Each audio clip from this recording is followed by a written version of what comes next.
Assalamualaikum warahmatullahi wabarakatuh. Perkenalkan, saya Fitriani, peserta Latsar CPNS 2021 Angkatan 5, Kelompok 2, Pemerintah Kabupaten Bengkulu Utara. Pada kesempatan kali ini, saya akan menjelaskan mengenai komitmen mutu. Komitmen mutu sendiri terdiri dari dua kata, yakni komitmen dan mutu. Komitmen adalah perjanjian atau keterikatan untuk melakukan sesuatu, sedangkan mutu adalah standar dasar untuk mengukur capaian hasil kerja. Dari kedua pengertian tersebut dapat kita simpulkan bahwa komitmen mutu adalah janji kepada diri sendiri atau orang lain yang tercermin dalam tindakan kita untuk menjaga mutu kinerja. Berbicara mengenai komitmen mutu, hal ini tidak terlepas dari fungsi aparatur sipil negara. Hal ini tertuang dalam Undang-Undang Nomor 5 Tahun 2014 tentang ASN. Disebutkan bahwa terdapat 3 fungsi ASN, yakni sebagai pelaksana kebijakan publik, sebagai pelayan publik, dan sebagai perekat dan pemersatu bangsa. Di dalam komitmen mutu terdapat 4 nilai dasar yang kita harus pahami, yakni yang pertama, orientasi mutu. Orientasi mutu adalah komitmen untuk senantiasa melakukan pekerjaan dengan arah dan tujuan untuk terus mengoptimalkan kualitas pelayanan. Yang kedua yaitu efektif, yaitu menunjukkan tingkat ketercapaian target yang telah direncanakan baik menyangkut jumlah maupun mutu hasil kerja. Kemudian yang ketiga yaitu efisien, dapat diartikan sebagai menjalankan tugas dan mencapai hasil tanpa pemborosan sumber daya dan hemat waktu. Kemudian yang terakhir yaitu inovatif, sesuatu yang baru sebagai perwujudan ide kreativitas untuk meningkatkan mutu pelayanan. Sekarang, bagaimana cara kita tetap menjaga komitmen mutu?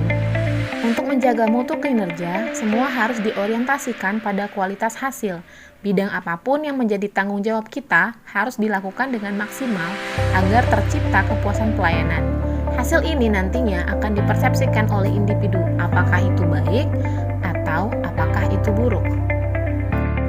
Dalam kaitannya dengan komitmen mutu, pelayanan dan kinerja pegawai oleh organisasi publik, terdapat 5 kualitas indikator pelayanan. Yang pertama yaitu reliability atau keandalan, yaitu kemampuan untuk memberikan pelayanan sesuai dengan yang telah dijanjikan.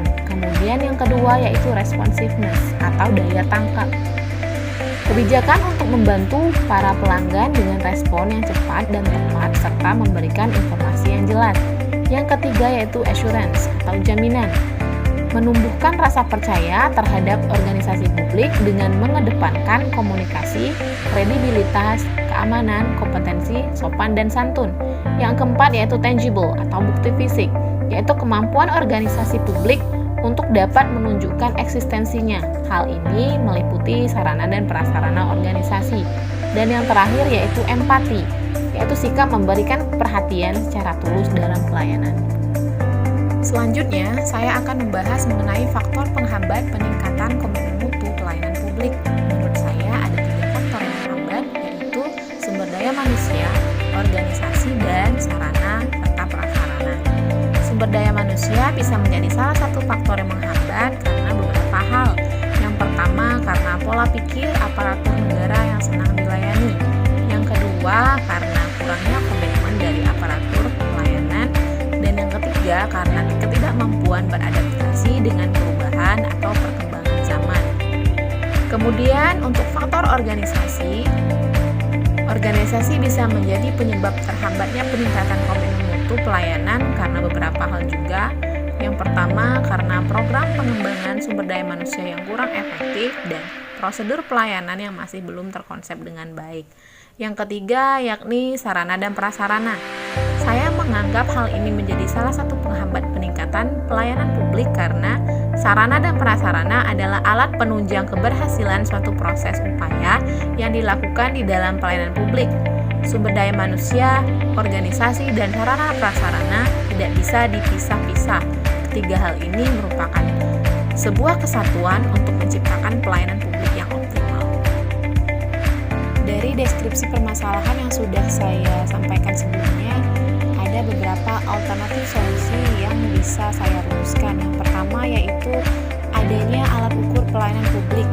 Nah, alat ukur ini nantinya sebagai evaluasi untuk peningkatan pelayanan publik yang berorientasi mutu.